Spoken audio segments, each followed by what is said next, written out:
E aí, tudo bem? Hoje eu vou listar as 11 maiores tretas entre autores de HQs, as brigas que rolaram entre quadrinistas, envolvendo também editores e editoras, os escritores, desenhistas, editores, etc., que se estranharam no período clássico. Antes da gente começar, curte o vídeo, se inscreve no canal, clica no sino, pede para receber todas as notificações, joga esse vídeo naquele grupo de WhatsApp dos seus amigos. Quando você curtir o vídeo, se aparecer lá, quer hypar, hypa, e segue a gente no Instagram, HQ, você precisa saber, vai lá, tem muito conteúdo legal. Pessoal, a partir de agora, o HQ Você Precisa Saber é parceiro da Mundos Infinitos, uma das maiores lojas de quadrinhos online do mercado. Tá rolando agora a promoção Independência Geek, que vai até o dia 14 de setembro de 2025, ou seja, vai acabar no fim dessa semana aqui. São descontos progressivos de até 20%. É só entrar nesse link, mundos.vip/HQ, você precisa saber /Independência Geek. Eu vou deixar esse link aqui na descrição, só clicar, fazer suas compras e tem que colocar o cupom depois na hora lá, Independência Geek, tá tudo junto, que você vai ganhar descontos progressivos de até 20% nas suas compras. Vai por esse link que tá aqui que você vai ajudar o canal. Mas vamos lá, as tretas não estão numa ordem específica, tá bom? Mas vamos lá, vamos começar com uma das tretas que mais rende discussão. Na 11ª posição, Stan Lee versus Jack Kirby. Hoje em dia, até isso ficou polarizado, né? Tem gente que é time Stan Lee, tem outros que são time Jack Kirby. E pra mim, como toda polarização, é uma idiotice. Existem claras evidências que Lee e Kirby criaram o universo Marvel juntos. Ah, mas quem criou mais coisa? Isso é uma outra discussão. Mas que os dois têm participação e que sem um e sem o outro a história seria bem diferente, fica bem fácil de presumir. É só ver como o trabalho de cada um fica diferente. Como eu falei, você vê o Kirby trabalhando sozinho, vê o Lee trabalhando sozinho, fica diferente o trabalho dos dois. Essa galera que fica repetindo, né, por aí que Stan Lee não criou o universo Marvel só tá disseminando ignorância e desinformação. Mas sim, o Kirby nunca recebeu o mesmo reconhecimento que o Stan Lee, e isso é um absurdo. E o Jack Kirby deixou a Marvel em 1970 para ir para DC porque ele estava frustrado com todos os holofotes indo para o Stan Lee. Quando ele foi para DC, ele criou na revista do Senhor Milagre um personagem chamado Funky Flashman, uma clara alusão, uma sacanagem, né, com o Stan Lee, um cara falastrão que usava peruca e ficava tentando vender os shows do Senhor Milagre, mas não passava de um charlatão. No fim desse vídeo eu vou falar de um próximo vídeo que vai rolar em que a gente vai abordar personagens como o Funky Flashman. Uma coisa que não se pode negar é o método Marvel. O Stan Lee não conseguia escrever todos os 13, sei lá quantos títulos Marvel por mês. Ainda mais quando a coisa, né, foi fazendo sucesso, eram cada vez mais títulos. Então ele muitas vezes só passava uma premissa para os desenhistas e eles faziam todo o resto. Ou seja, sim, os desenhistas, nesse caso, deveriam ser creditados como co-roteiristas das histórias, não só desenhistas. O Kirby, por sua vez, a vida inteira ficou falando coisas na mídia, dizendo, por exemplo, que ele criou o Homem-Aranha, que ele nunca viu o Stan Lee escrever nada na vida, e tudo isso é uma coisa que, pelas evidências, parece não ser verdade. Não houve tempo da Marvel ter a decência de pôr o Kirby no patamar que ele merecia. Ele faleceu em 1994, antes de ver a Marvel ruir. Em 1996 a empresa até chegou a pedir falência, mas depois, nos meados ali, no começo e meados dos anos 2000, a empresa renasceu e se tornou uma superpotência no cinema. E infelizmente o Kirby não estava lá para ter o mesmo destaque que o Stan Lee teve. E provavelmente não teria, né, porque até hoje eles colocam o Stan Lee numa importância maior que o Kirby, mas o certo seria os dois estarem ali no mesmo nível de importância. 10ª posição, Alan Moore versus DC Comics. O Alan Moore escreveu alguns dos quadrinhos mais aclamados de todos os tempos, a maioria para DC. Monstro do Pântano, Watchmen, V de Vingança, A Piada Mortal, só para citar alguns. Mas o seu relacionamento com a indústria de HQ sempre foi complicado. O Moore já tinha deixado a Marvel após escrever o Capitão Britânia, e por não receber o que ele achava que ele era de direito, ele continuou brigando com a DC por conta de direitos criativos e do merchandising feito com os personagens que ele criou, até sair da editora. Em 1989, ele foi para a Image para ter mais liberdade, mas também teve alguns problemas por lá, principalmente com o Rob Liefeld. E então ele foi para Wildstorm, que era do Jim Lee, mas o Jim Lee vendeu a Wildstorm para DC, ou seja, o velho mago se viu de novo na editora de onde ele tinha fugido, mas dessa vez prometeram para ele que nada daria errado. Mas não foi o que aconteceu. De novo, ele achou que não foi tratado devidamente em termos financeiros e não só deixou de novo a DC, mas o mercado de quadrinhos como um todo. Nona grande treta das HQs, Dave Sim versus Jeff Smith. Quem é muito focado em Marvel e DC não conhece bem esses dois. O Dave Sim criou o Cerebus, que é um aardvark. Não sei se vocês conhecem esse animal. Aqui no Brasil às vezes eles chamam de tamanduá, porque parece um pouquinho, mas é um bicho diferente que a gente não tem por aqui. É um aardvark antropomórfico, que passa por diversas aventuras em HQs experimentais e bastante polêmicas. E o Jeff Smith é o criador do Bone, uma criaturinha que vive num mundo de dragões e ratazanas gigantes. Eu tenho toda a coleção do Bone, que saiu aqui, ó, pela Todavia. Muito bonita essa coleção. Eu queria muito ler o Cerebus completo, mas eu sei que é uma coisa muito extensa e o Dave Sim é um cara muito cancelado hoje em dia por conta das suas opiniões, então eu acho difícil esse material sair por aqui. Já teve umas tentativas, acho que da Comic Zone, mas eu acho que não rolou. Mas de qualquer forma eu gostaria muito de ter a oportunidade de ler. Mas vamos lá. Por que esses dois brigaram? Pois é, os dois criaram personagens que são criaturinhas em universos geniais e fora da caixa. Os dois ficaram ricos com personagens que criaram. Deveriam ser pessoas que têm muito em comum, mas não foi bem assim. Em uma entrevista, o Jeff Smith disse que o Dave Sim falou para ele uma vez na casa dele que mulheres sugam o sangue e a vida dos homens e que não conseguem pensar por si próprias. Pesado, hein? Pois é, agora você entendeu porque o cara é cancelado.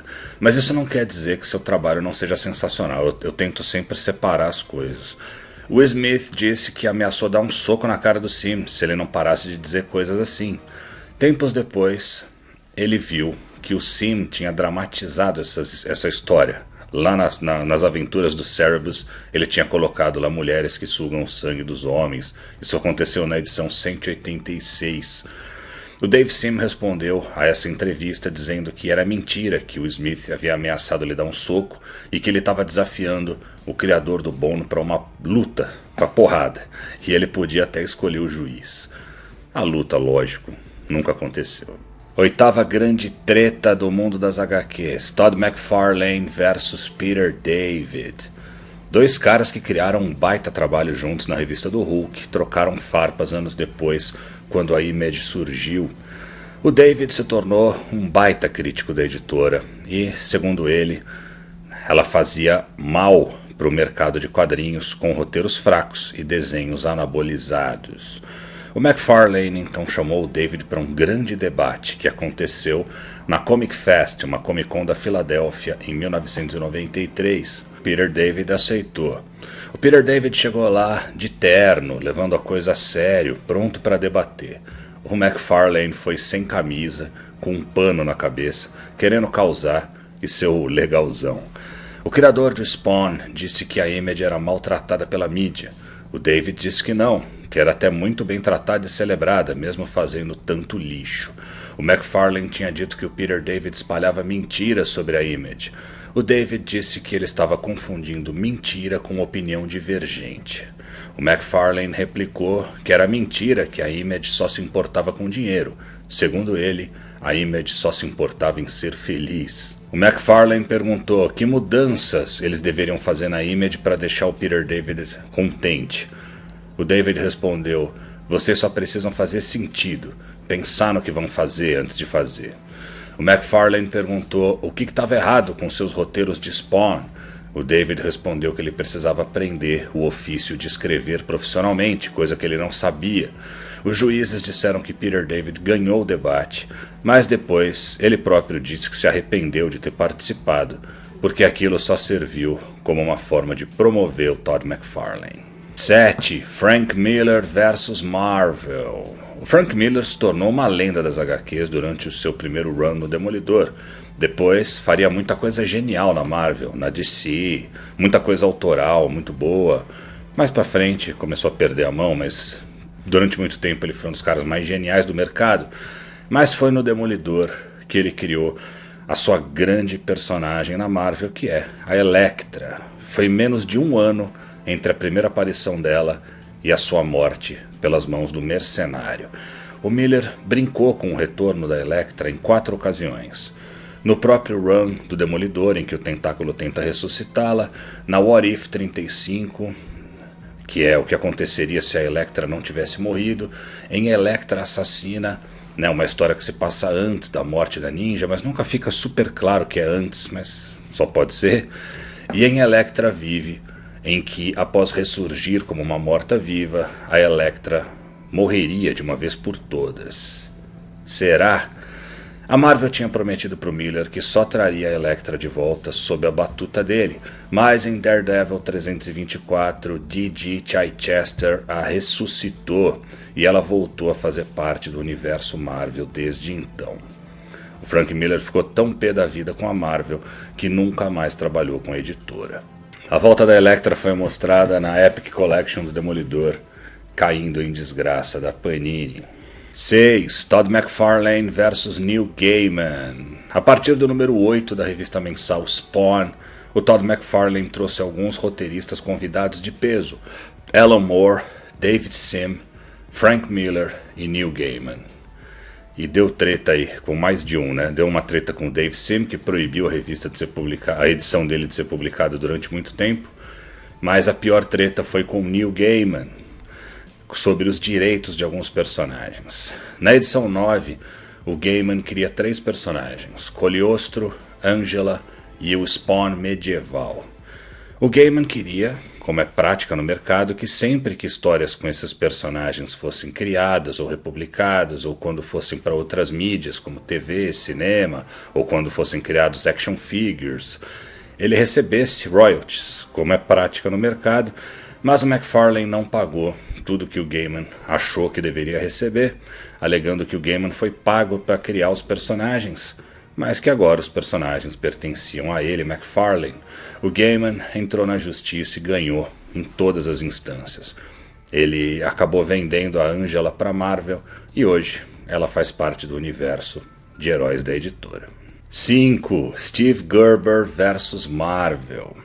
O Steve Gerber foi um dos escritores mais doidões que a Marvel já teve. Ele criou o Howard o Pato, só para começar, né? As histórias desse pato antropomórfico eram satíricas, políticas, regadas a LSD.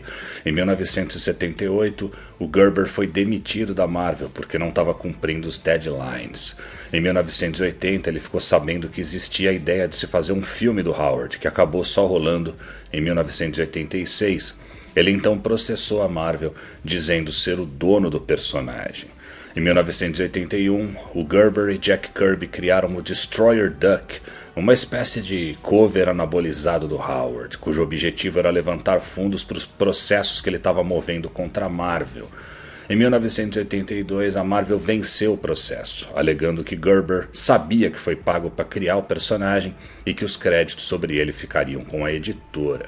Anos depois, em 1995, a Marvel convidou o Gerber para escrever a Spider-Man Team-Up 5, uma história em que o Aranha encontra o Howard. Era um crossover com uma edição da Image, Savage Dragon e Destroyer Duck. Mas na história da Image, o Howard é sequestrado e substituído por um clone, e esse clone é enviado para a Marvel. É claro que isso aí não valeu nada, foi só uma sacanagem do Gerber com a Marvel, como dizendo assim, uma última risada, né? uma última palavra dele tentando rir por último. O Steve Gerber faleceu em 2008 de fibrose pulmonar.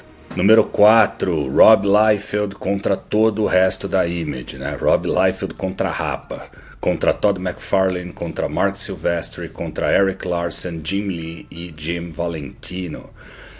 A Image foi fundada em 1992 e chegou no mercado como uma bomba. Os desenhistas superstars que tinham surgido na Marvel no fim dos anos 90 deixaram a editora e abriram a sua própria.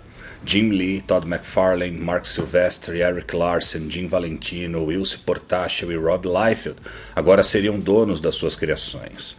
Youngblood, a revista do Liefeld, vendeu muito, uma das mais vendidas de todos os tempos, mas foi muito criticada pela sua qualidade artística e também atrasava demais. Existem relatos de que Liefeld tinha uma relação desonesta com seus sócios e com outros artistas, principalmente no que se referia à grana. O primeiro a querer pular do barco foi o Mark Silvestri, com a sua Top Cow. Cada artista tinha sua própria editora sob o guarda-chuva da Image, né? O Jim Lee tinha Wildstorm, o Silvestri tinha Top Cow. Pouco depois, todos os outros sócios resolveram chutar o Liefeld para fora da empresa, mas ele se antecipou e anunciou que estava saindo antes. Todd McFarlane chegou a dizer que abandonaria a indústria de quadrinhos antes de trabalhar de novo com Liefeld. Anos depois, todos acabaram fazendo as pazes. Youngblood até voltou para a Image em 2008, mas hoje em dia o Liefeld faz mais trabalhos para Marvel e DC do que materiais autorais. Número 3, John Byrne vs Chris Claremont. Eu já falei de várias das tretas entre o Byrne e o Claremont em outros vídeos, principalmente os primeiros vídeos do canal, mas eu vou fazer um compilado aqui. O Claremont e o Byrne, todo mundo sabe, escreveram o melhor material de X-Men de todos os tempos. Mas do meio para o fim desse run, o Byrne já estava mostrando que estava incomodado com o jeito que o Claremont conduzia as coisas. Eles combinavam o negócio, porque o Byrne ele tinha boa parte das ideias, ele coescrevia as histórias nessa época. Mas na hora de escrever os diálogos, o Claremont mudava um pouquinho as coisas, fazia de um jeito que o Byrne não gostava muito. Esse foi um dos motivos do Byrne sair dos X-Men e ir trabalhar sozinho no Quarteto Fantástico no início dos anos 80. Assim que o Byrne saiu, o Claremont fez uma história dos X-Men contra o Doutor Destino, arqui-inimigo do Quarteto Fantástico. Será que isso foi uma provocação ao Byrne? Eu não sei. Esse arco saiu na Uncanny X-Men 145 a 147. Mas o Byrne achou que o Destino foi retratado de um jeito bem errado na história. Tem até uma cena em que o Arcade usa a armadura do Fondum para acender um fósforo e o Destino não faz nada, só fica ali olhando. Então, na Fantastic Four 258 é dito que o Destino que enfrentou os X-Men era um robô. Isso deixou o Claremont pé da vida. O Claremont então deu uma cutucada no Byrne em Uncanny X-Men 167. O Byrne tinha escrito a icônica história em que Reed Richards decide salvar a vida do Galactus. Nessa história dos X-Men, a Lilandra aparece como um holograma no quarto do Reed e da Sue, dizendo que eles vão pagar por não terem deixado uma ameaça como o Galactus morrer. O Byrne ficou pé da vida com isso, mas o Jim Shooter, o editor, falou para ele: responda nos quadrinhos. O Byrne então criou uma das maiores histórias do quarteto, o julgamento de Reed Richards, em que a Lilandra e outras raças alienígenas tentam executar o Richards por ter salvo o Devorador de Mundos. Byrne e Claremont voltaram a trabalhar juntos em 2004, numa história da Liga da Justiça, mas os dois já estavam numa fase bem menos inspirada. 2. John Byrne vs Jim Shooter. O Jim Shooter foi um editor polêmico que fez muitas inimizades no seu período chefiando a Marvel de 1978 a 1987. Apesar da mão pesada com que conduziu a empresa, o Shooter foi o editor num dos períodos mais criativos e mais financeiramente bem-sucedidos da Marvel. Mas uma das suas maiores inimizades foi com John Byrne. A passagem do Byrne pelo Hulk, por exemplo, foi curta por causa do Shooter, assim como a ida do Byrne para DC para recriar o Superman. O Shooter falava pro Byrne: pode fazer o que você quiser. Aí quando o Byrne começava a fazer o que ele queria, o Shooter falava: não, isso não. Então o Byrne ia ficando nervoso com isso. Palavras do Byrne: Shooter se tornou um tirano inflexível, constantemente nos dizendo o que estávamos fazendo de errado. Quando desenhou a minissérie Lendas para DC, o Byrne criou um personagem para enfrentar o Guy Gardner chamado Sunspot.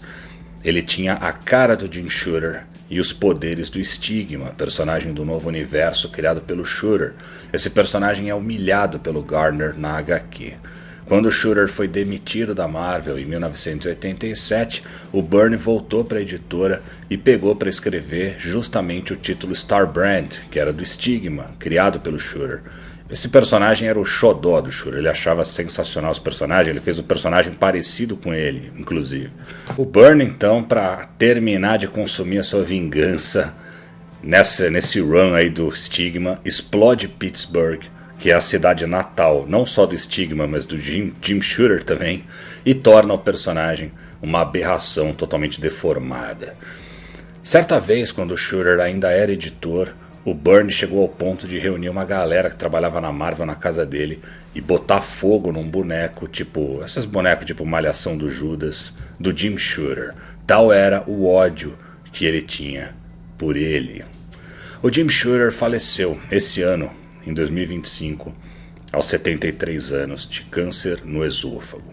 E o nosso número 1 é Stan Lee versus Steve Ditko. A gente fala muito da briga com o Kirby, mas a do Ditko é mais interessante ainda da gente explorar. Foi pesada a treta entre o Lee e o Kirby, mas entre o Lee e o Ditko, o co-criador do Homem-Aranha, criador do Doutor Estranho e muitos outros personagens, foi mais velada, mas com argumentos muito mais contundentes. O Ditko nunca deu uma entrevista, ele nunca apareceu em público. Ele morreu recluso em 2018 aos 90 anos. Nunca casou, nunca teve filhos, ele vivia só para o trabalho dele. Assim como Jack Kirby, Ditko se frustrou com o fato de não ser reconhecido como co-criador e deixou a Marvel.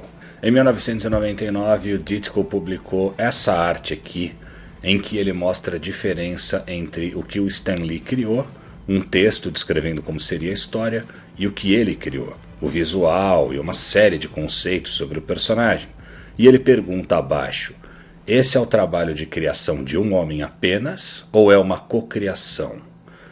No documentário In Search of Steve Ditko, de 2007, o Stan Lee diz que enviou uma carta para o Ditko, dizendo que o considera o co-criador do Homem-Aranha. In the past, Stan Lee has often been referred to as the sole creator of Spider-Man, something that has upset the publicity-shy Steve Ditko. He had complained to me a number of times when there were articles written about Spider-Man which called me the creator of Spider-Man.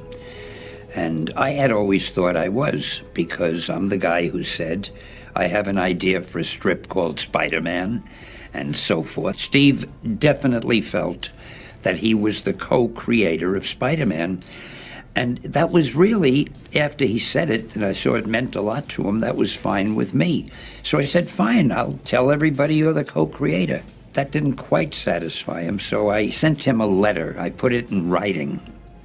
To whom it may concern, this is to state that I consider Steve Ditko to be the co-creator of Spider-Man, along with me. Something like that. And I sent it to him, and I said, you can show this to anybody you want to. And I found out that Steve still objected to that because he felt I used the word consider. I consider Steve to be the co-creator. Apparently he felt that wasn't definite enough. So at that point I gave up. I mean, I haven't spoken to him or heard from him since then. Mas então o Stan Lee é posto contra a parede pelo Jonathan Ross, que é o apresentador do documentário. But do you yourself believe that he co-created it? I'm willing to say so. That's not what I'm asking you, Stan. No, and that's the best answer I can give you. So it's a no then, really? Pardon me? So it's a no then? No, I really think the guy who dreams the thing up created it. You dream it up and then you give it to anybody to draw it. I mean... But if it had been drawn differently, it might not have been successful or hit, I suppose. Yeah, but then I would have had created something that didn't succeed. Valid point.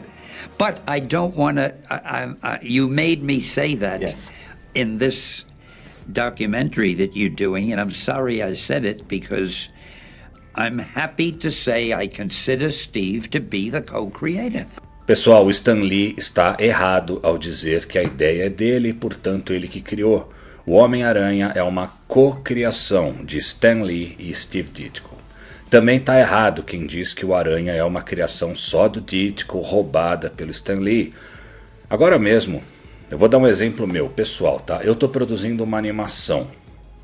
Uma pessoa chegou até mim com um conceito. Ó, eu quero fazer uma coisa assim, papapá, tá? Uma coisa bem básica. Aí eu fui lá e desenvolvi tudo, os personagens, os nomes, o visual, criei e escrevi as histórias sozinho. Aí, depois quando eu termino de escrever os roteiros, eu só passo para ele e ele fala assim, ah, isso eu queria mudar aqui, aqui, ali. Quem criou esses personagens? Não foi só eu, não foi só ele, foram os dois. Eu criei muito mais coisa que ele, criei. Mas a história existiria se ele não tivesse chegado para mim com essa ideia básica e falado, vamos fazer isso? Não. O Homem-Aranha não existiria como a gente conhece ele hoje, só com a ideia inicial do Stan Lee. Ele chegou a passar para o Jack Kirby e saiu outra coisa, uma coisa que o Lee não queria. Mas o Homem-Aranha também não existiria se o Lee não chegasse com o conceito para o Ditko. Então, pessoal, para de dizer essa idiotice de que o Stan Lee não criou o universo Marvel. Ele co-criou. Não é achismo, está demonstrado em todos os depoimentos e documentos que a gente tem à disposição. Muitas dessas tretas entre artistas são regidas por ego, por desavenças, algumas são divertidas, outras são tristes, mas todas são hoje lendárias, relatos de um mercado que ainda precisa ser mais justo com seus criadores e cujo produto é ficção da melhor qualidade, na maioria dos casos. Pessoal, você quer ter mais destaque aqui como fã do canal? Entre no nosso clube de membros. Você clica no botão Torne-se Membro, tá aqui embaixo, ó. E ali tem um videozinho explicando como são as categorias. Tem categoria que ganha quadrinhos, tem categoria que entra num grupo de WhatsApp para trocar ideia com a gente. Todos os membros são tratados como realeza aqui pelo canal e ajudam a gente. É uma troca bem legal de gente que curte o nosso conteúdo. Então não perde mais tempo e torne-se membro. Por enquanto é só. Ainda essa semana, quinta-feira, tem as 10 HQs, as 10 melhores HQs que eu li em 2002.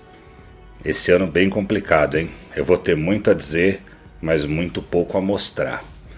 E nas próximas semanas, semana que vem tem 11 uniformes da Marvel e DC que mudaram, mas mudaram para pior. Foram mexer no personagem e fizeram, para não falar um palavrão, fizeram bobagem.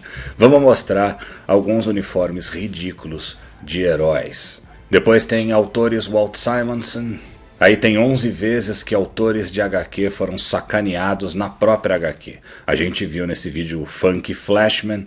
E ele é um exemplo, né, de um autor de HQ sacaneado por outro numa HQ. E tem vários outros que a gente vai relembrar aqui. E em breve, a HQ que eu li e o filme que eu vi, Pacificador, temporada 2. Até lá!